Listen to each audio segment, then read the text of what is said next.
Bienvenidos a una cápsula más de la asignatura Estadística para la Confiabilidad. Yo soy el maestro Alberto Zapata Valencia. Cápsula 3. Métodos estadísticos. Variabilidad en diversas dimensiones. Presentación y análisis gráfico. Correlación y análisis de regresión. Variabilidad en diversas dimensiones. La variabilidad no se limita a una sola dimensión, puede manifestarse en diferentes contextos y escalas, desde la variabilidad entre lotes de producción hasta la variabilidad temporal en series. Recordando que pues la variabilidad es algo que pertenece a la naturaleza como tal. Por eso, recordando la imagen de los gatos como pues es un mismo elemento de la población con diferentes características. Esta variabilidad es la que nosotros podemos pues parametrizar de tal forma que podamos darle un sentido cuantitativo y podamos analizarlo de diferentes formas. Vemos también la forma en cómo puede haber una variabilidad incluso a lo largo del tiempo, ¿no? Entonces, en la imagen podemos ver el año 1, el año 2, el año 3, y cómo en el año 4 pues se produce un cambio bastante abrupto. Esto dependerá de la naturaleza de los datos que se estén graficando. La capacidad del proceso es una medida clave para evaluar si un proceso es capaz de producir dentro de las especificaciones establecidas. Es decir, que nosotros implementamos un proceso productivo, ya sea pues de una herramienta, de un vehículo, ya algo tan complejo o algo tan sencillo, siempre tendrá parámetros sobre los cuales pues nosotros podemos aceptar o rechazar el producto. Es así como nosotros podemos determinar si el proceso realmente está produciendo pues los productos dentro de las especificaciones que son la garantía que se le da al usuario final. Es para esto que existen los índices CP, CPK y CPM que permiten cuantificar la variabilidad y el centrado del proceso. Esto facilitando la toma de decisiones sobre la necesidad de ajustes o mejoras. Donde pues podemos ver que CP es igual a LST menos LIT entre 6 veces sigma. Esto normalmente es mayor a 1. Y bueno, cada uno de estos parámetros tendrá su forma de interpretarse en una gráfica. Ya vemos que CPK cuando es menor a 0, la gráfica tiende hacia el UCL, el límite superior. Cuando CPK es igual a 0, pues lo tenemos en la media dentro del límite eh, del parámetro.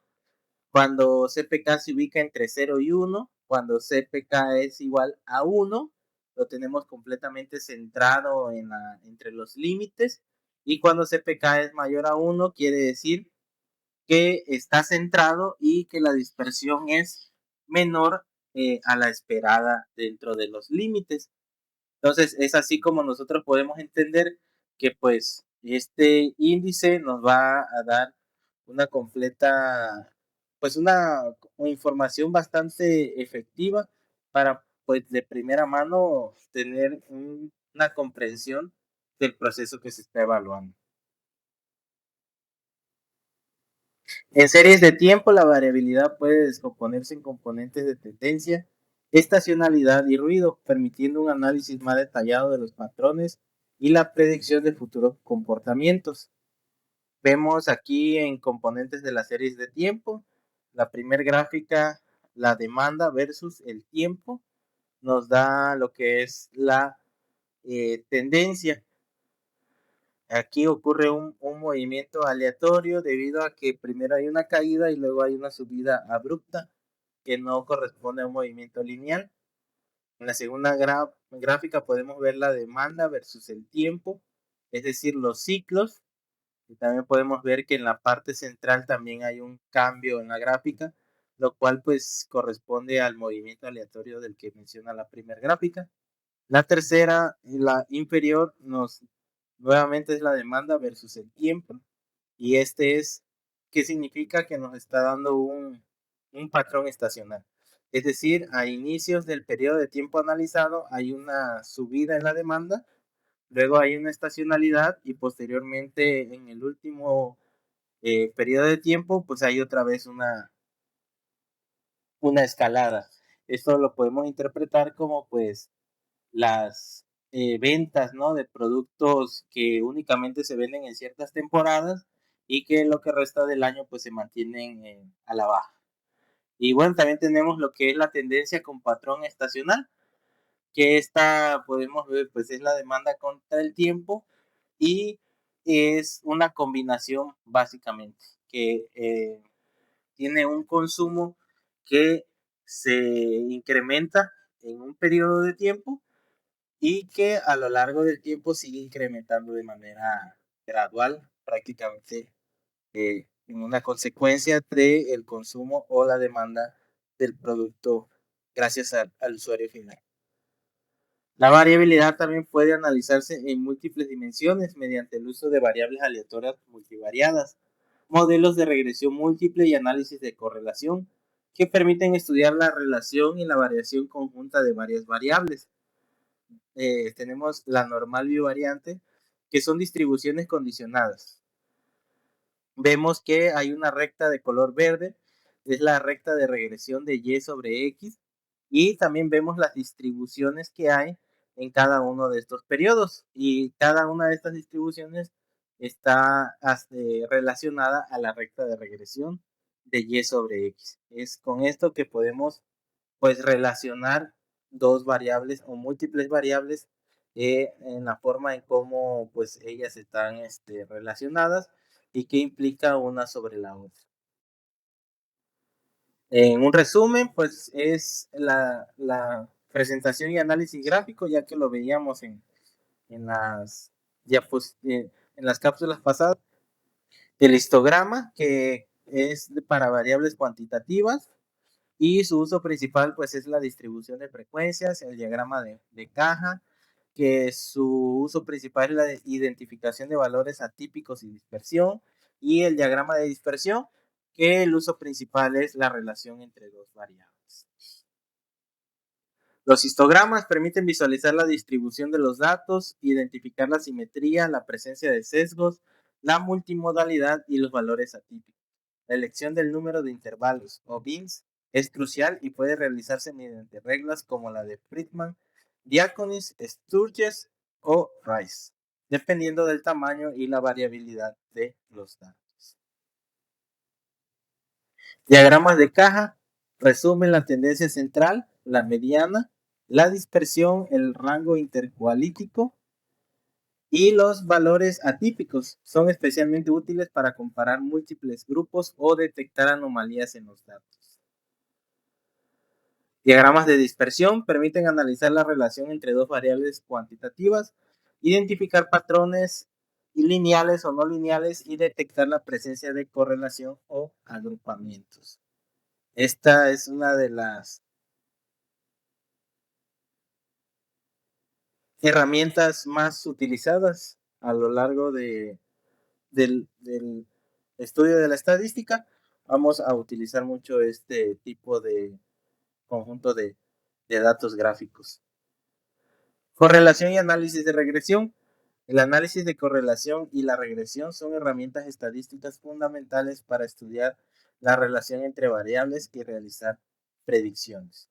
En el esquema podemos ver varios puntos de color azul. Estos son datos que están dispersos sobre la gráfica y que si lo podemos resumir en una regla matemática, podemos ver una recta de color rojo, lo cual pues es una correlación en la cual nosotros intentamos demostrar que el comportamiento de los datos cumple esa regla de la recta.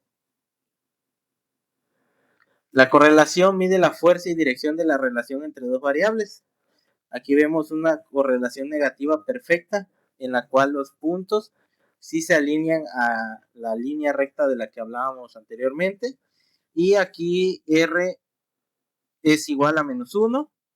Una correlación negativa fuerte cuando R es igual a menos 0.8 y pues vemos que los datos están un poco más separados de la recta. Una correlación negativa débil con R igual a menos 0.3 y una correlación nula para R igual a 0 cuando los datos no siguen esa tendencia. Es negativa porque hay un descenso hacia la derecha y estas son positivas porque tienen un ascenso hacia la derecha. Es la correlación positiva débil cuando R es a 0.2, positiva fuerte cuando R es igual a 0.8 y una correlación positiva perfecta cuando R es igual a 1. R es la forma en cómo los datos se cumplen la regla matemática de la recta que estamos analizando. El coeficiente de correlación de Pearson. El coeficiente de correlación de dos variables estadísticas es igual al cociente entre la covarianza de las variables y la raíz cuadrada del producto de la varianza de cada variable. Por lo tanto, la fórmula para calcular el coeficiente de correlación es la siguiente. Coeficiente de correlación de Pearson para un evento XY es igual a la covarianza de los eventos XY entre la raíz cuadrada de la varianza del evento X por la varianza del evento Y. Y el coeficiente de correlación de dos variables estadísticas es igual al cociente entre la covarianza de las variables y la raíz cuadrada del producto de la varianza de cada variable. Los principales coeficientes de correlación son el de Pearson, que mide la relación lineal entre dos variables continuas, es sensible a valores atípicos y requiere normalidad. Spearman evalúa la relación monótona entre variables ordinales o continuas sin requerir normalidad. Y Kendall mide la concordancia entre rangos y es robusto frente a empates y valores atípicos.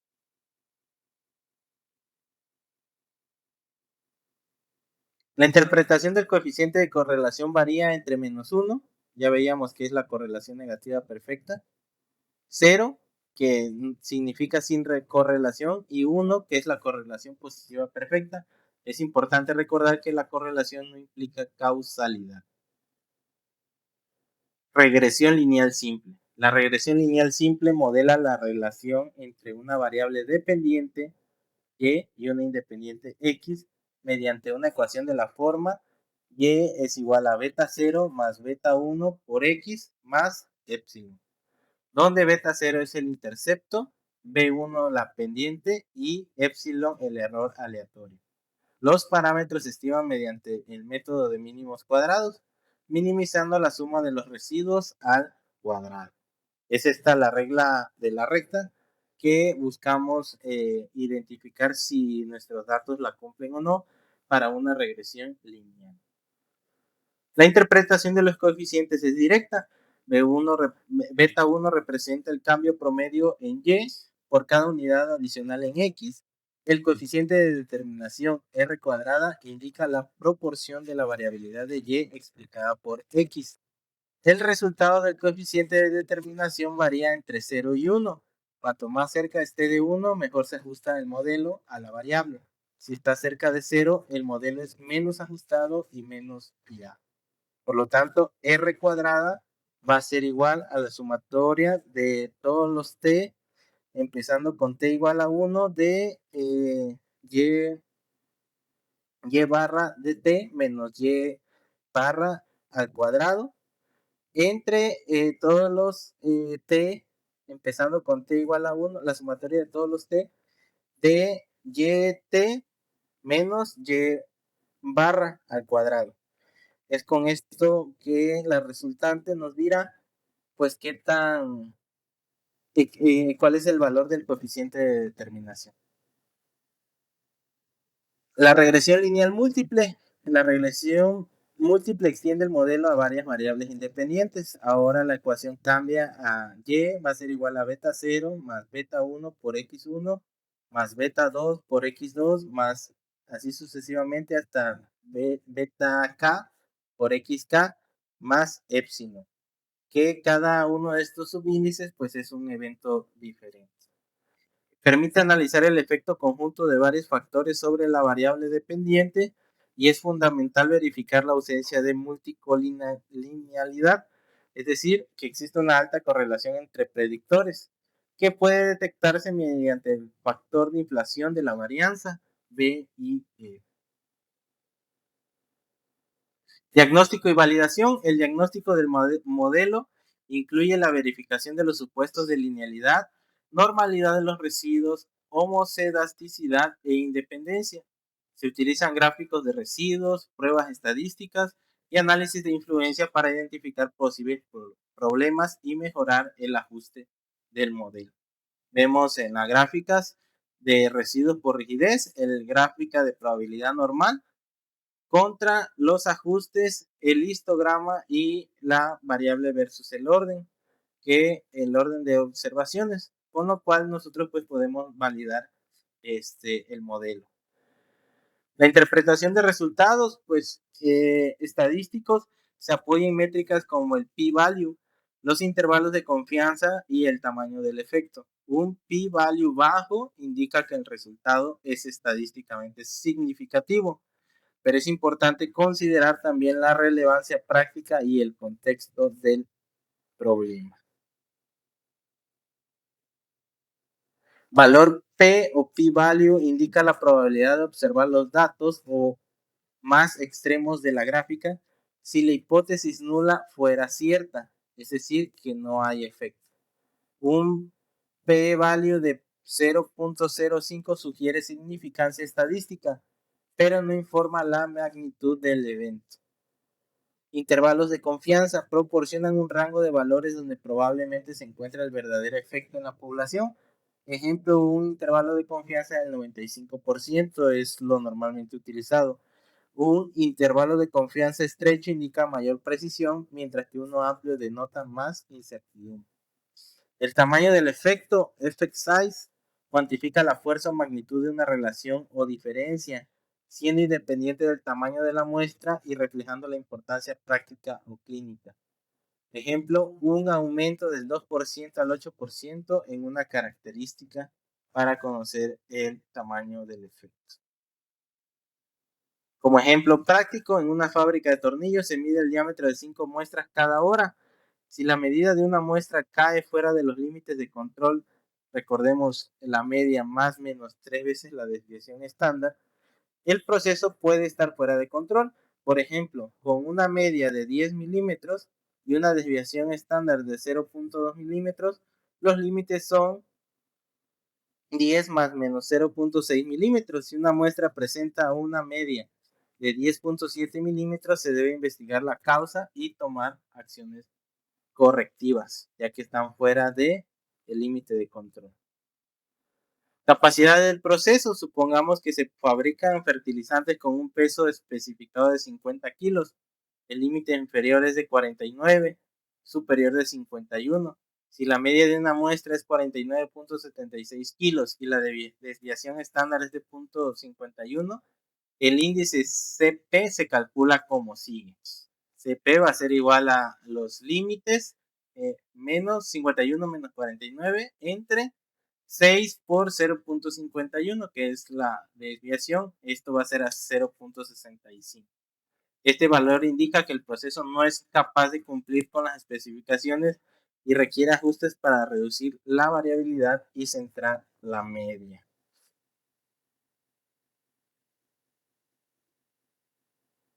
Análisis de series de tiempo en logística. En la gestión de inventarios, el análisis de series de tiempo permite descomponer la demanda en componentes de tendencia, estacionalidad y ruido. Por ejemplo, la demanda de un producto puede mostrar una tendencia creciente a largo plazo, un patrón estacional mensual y fluctuaciones aleatorias. La descomposición facilita la previsión y la planificación de la producción y la distribución. Y con esto damos por concluido la cápsula. Nos vemos en la siguiente.